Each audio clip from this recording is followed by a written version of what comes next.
Vocês são muito chatos. E vocês estão atrapalhando meu país em muitas coisas. Eles com seus zongueiros, só falando de Índia e Amazônia, estão atrapalhando a infraestrutura. Porque boa parte dessas campanhas internacionais que falam de meio ambiente, falam de índio, não é para ajudar meio ambiente ou para ajudar índio. É campanha feita instrumentalmente para atrapalhar o desenvolvimento do Brasil. Eu sou contrário a todas as cotas. Tá. Talvez... Até cota social? Até cota social.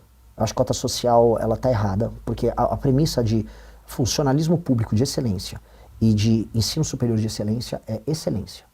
O único critério que eu quero é os melhores. É por isso que a gente não consegue formar capital humano de qualidade. A gente acha que a universidade é para você fazer justiça social. Universidade, a gente tem que ter menos universidades federais. Eu acho que o governo federal não tem que sequer ficar bancando de graça curso de humanas.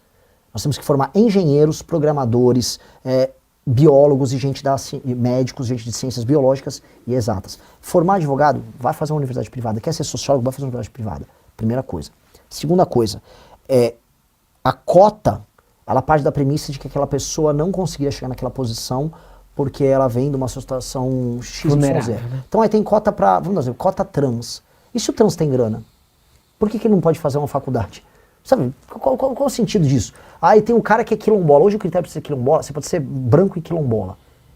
O critério é completamente confuso do quilombola. Confunde ribeirinho com quilombola, porque no fundo é uma máfia. Já pode crer que você vai começar a ter... Não, já entrou, né? Autista, mas você pode pegar autista nível 1, que é uma pessoa altamente funcional, e ela também entra por cota. O João Campos deu um cargo para um amigo que era autista com esse tipo de cota. Isso é injustiça total. O cara tinha passado lá atrás no concurso. Ele não tinha chutaram um outro cara para fora, né? Exato. Então, isso é errado. Eu não quero isso. Então, eu sou contra todas as cotas. E o que eu acho que a gente tem que ter para resolver a questão da... Eu quero ver mais negros na universidade. E eu tenho certeza que existem negros brilhantes que poderiam entrar na universidade, só que eles não conseguem entrar. Sabe por quê? Porque eles estão num sistema de ensino público, ele vindo de baixo, que é muito ruim. E é só arrumar escola? Dá para arrumar escola. E dá para ter e tá nas nossas propostas arrumar as escolas. Só que não vai dar tempo para eu pegar esse menino negro agora, porque é um processo. Essa geração tá feita para daqui 20 anos. Então o que eu tenho que fazer? Eu vou estabelecer provões todo ano nas escolas, provões. Tipo um vestibular federal, tipo um Enem. Anual. E aí, estes meninos das escolas públicas foram bem. Eu vou pagar uma mensalidade nas melhores escolas e vou pagar ainda uma bolsa para a mãe dele, para ele ter roupa para ir na escola, para ele não ficar acuado, amuado, porque os meninos têm mais dinheiro. E o Estado vai investir nele já na escola privada de elite, ou uma escola pública de elite, a melhor que ela tiver, para esse cara concorrer em igualdade de condições. Ponto. Essa é a cota de verdade. Porque aí esse cara concorrer em igualdade de condições, quando ele entrar na faculdade, ele já vem pronto. O que eu não posso pegar eu sou desleixado com o ensino público, com o ensino de base, aí agora dá uma cota lá no meio. Pô, isso é um... Sabe aquela coisa? Tipo, o seu telhado tá furado, tá chovendo, tá caindo lá, e a sua resolução não é tapar o telhado, é botar uma panela. Sim. Vem cá. Um dos motivos da cota é a tal da dívida histórica. Você reconhece que o Brasil tem uma dívida histórica com os negros? Eu reconheço que pessoas tiveram dívidas históricas com os negros. Os escravocratas tiveram dívidas históricas com os negros. Eu não sou escravocrata. Milhões de outros brasileiros não são. E essas pessoas não têm dívida histórica com ninguém. E as pessoas não têm que pagar a dívida de ninguém. Eu nunca tive um escravo. Meus tataravós não tiveram escravo nenhum. A maior parte dos brasileiros não tiveram escravos. A maior parte dos brancos brasileiros não tiveram escravo nenhum. Eles não são obrigados a reparar algo que eles não se beneficiaram. Tinha um grupo de latifundiários que tinham esses escravos. E, curiosamente, esses latifundiários estão na política até hoje. A família do João Campos, que é a favor de cota e reparação, foi uma família de escravocrata em Pernambuco. Eles vão mexer no patrimônio deles? Se ele quer que todo mundo... Eles querem socializar a conta dessa história para todo mundo. Vende as fazendas deles. Não quer vender a fazenda? Não quer... Vende a fazenda e doa. Faz um checão aí. Agora fica com essa conversa mole para ficar fazendo pessoas se sentirem mal. Eu não me sinto mal. A maior parte da minha família, 80% da minha família veio de fora. Eles veio de fora pé rapado. Meu avô chegou no Brasil descalço. Ele não tinha um sapato. O primeiro sapato que ele comprou foi no Brasil. Aí ele chegou, ele foi trabalhar no Rio de Janeiro. E aí ele era garçom. Os outros rapazes que trabalhavam com ele moravam na favela. Eles chamavam ele, vem pro samba. Ele não foi pro samba. Ele ficou trabalhando até virar sócio do restaurante. Depois de virar sócio do restaurante, ele foi para São Paulo, virou dono de posto de gasolina, virou corretor de imóveis, deu uma vida boa pro meu pai. Por que meu avô tem alguma dívida? Não tem dívida, meu avô não vai pagar dívida nenhuma. Meu avô ralou pra caramba. Meus outros avós eram agricultores, foram explorados por fazendeiros. Tá, o que você acha desse argumento, então? Que após a abolição, o Brasil trouxe imigrantes para dar terra para essas pessoas trabalharem e não utilizou os escravos que já estavam aqui? Eu sou a favor, e o Rebouças, que é um pensador negro brilhante no final do século XIX, tinha essa crítica de fazer uma reforma agrária que contemplasse os escravos. Tinha que ter. Sou o defensor que deveria ter. E não fizeram.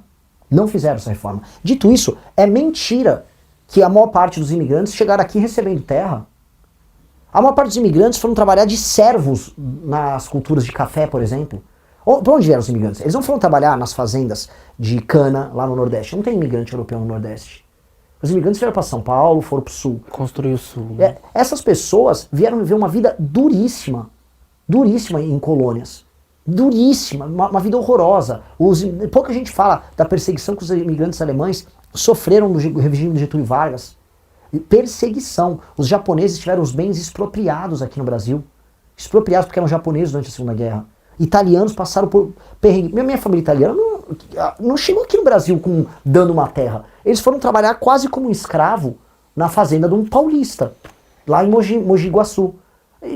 Eles foram. O que aconteceu, uma parte desses imigrantes europeus que chegaram, especialmente de São Paulo, eles foram trabalhar de maneira humilhante, num regime quase igual à escravidão, para os fazendeiros de São Paulo, e aí eles imigraram para a capital. Aí tem a industrialização na capital, e aí eles foram a força de trabalho da capital. Isso aconteceu em muitos lugares. Dizer que essas pessoas foram privilegiadas é um absurdo. É um absurdo.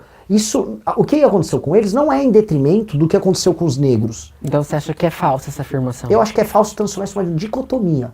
Tá. Do tipo, olha, esses foram privilegiados porque... Não. Foram preteridos. Não, né? dava para ter feito uma reforma agrária para os negros, a crítica do Rebouças está certa. E foi maravilhoso receber esses imigrantes. O Brasil desenvolvido, a parte... onde você mais teve imigrante é onde a gente mais desenvolvido. Você falou de reforma agrária, você é a favor do MST? Não.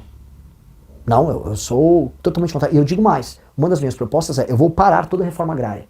Por quê? Porque está demonstrado estatisticamente que a produtividade das terras que foram assentadas, ela é assim, muitas vezes menor do que uma terra de um agricultor comum. Então, já que está comprovado que todos os assentamentos que estão sendo feitos são, na verdade, apenas um esquema malandro do MST de favelização do campo, eu vou brecar e assim, não voltarei a fazer absolutamente nenhuma reforma agrária até que vocês subam os níveis de produção. Ou seja, já que muita gente recebeu terra com reforma agrária, torne produtiva.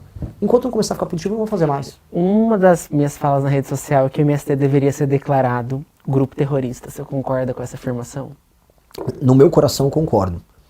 Mas como presidente da República eu tenho que ser muito cuidadoso. Porque eu sou a favor do direito penal do inimigo, que é a ideia de transformar grupos em organizações anômalas. O problema é que, a partir do momento que eu começo a tornar todo mundo isso, eu vou começando a abrir a porta de algo que tem que ser muito duro pra, tipo assim, se o MST tá, pode o outro do Boulos, está o do Boulos, pode também o MBL, que não sei o quê, e pode, se você vai abrindo muito leque, aquilo pode ser usado para perseguições políticas. Essa aqui é uma arma que eu gostaria de deixar guardada apenas para as facções terroristas. E demarcação de terra indígena. Eu quero ser preciso, porque você não está errado no teu sentimento nem na tua leitura. Entendeu? A sua leitura, eu acho que eles são um grupo de terror, sim. Só que o terror deles é diferente e eu posso resolver eles de uma maneira diferente do que eu resolvo os demais. E eu tenho muito medo com o STF que está como aí, a gente passar uma lei que abra muito espaço interpretativo para que use-se o direito de maneira diferente contra todo mundo. Entendeu? Aí é uma questão de responsabilidade. Mas eu não acho que a sua análise está errada, eu acho que a sua análise está certa. E vem cá, você concorda com demarcação de terra indígena baseada em ancestralidade? Não, eu quero acabar com as demarcações de terra. Eu acho que o Brasil está vivendo um caos por causa disso. Eu não quero nenhuma demarcação de terra indígena, não quero nenhuma demarcação de áreas quilombolas, e eu não quero mais o avanço das reservas tocadas pelo ICMBio. O que eu vou tendo parar, a palavra não é traumatizado, eu vou ter assustado com a arbitrariedade do que é feito. Você tem porque, assim, você imagina assim, fazer um estudo de caso aqui. Foram convidados para o Pará agricultores do Brasil inteiro, muitos nordestinos, uma parte nordestinos, eles foram lá para o Pará. Ó, vem montar a tua terrinha aqui. Aí, lá para os anos 2000, sua terra é reserva. Você vai perder. Não paga indenização para a pessoa.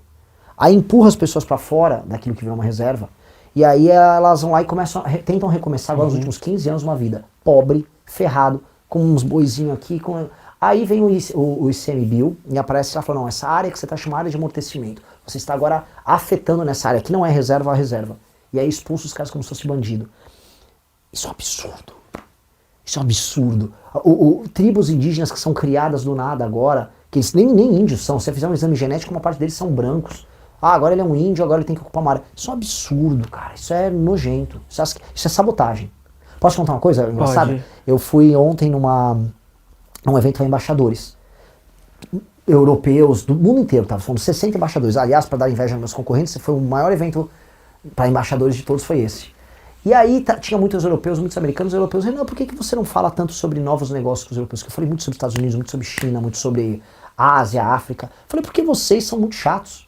E vocês estão atrapalhando meu país em muitas coisas. Eles, como? Vocês com seus zongueiros, só falando de Índia e Amazônia, estão atrapalhando a infraestrutura. E aí eu desci o relho lá nos caras. Porque precisava descer o relho neles. Porque boa parte dessas campanhas internacionais que falam de meio ambiente, falam de índio, não é para ajudar meio ambiente ou para ajudar índio. É campanha feita instrumentalmente para atrapalhar o desenvolvimento do Brasil. E isso é sabotagem. E é verdade. Então essas discussões que a gente fica vendo, o Leonardo DiCaprio está preocupado com o Brasil. Depende do governo. O Leonardo DiCaprio, quando estava o Bolsonaro, estava lá pistola sobre o meio ambiente. Agora não. Agora ele vai arrumar uma namorada nova. Você busca um Brasil protagonista também? Comenta aqui embaixo, deixe seu like e compartilhe nossas ideias por um Brasil protagonista.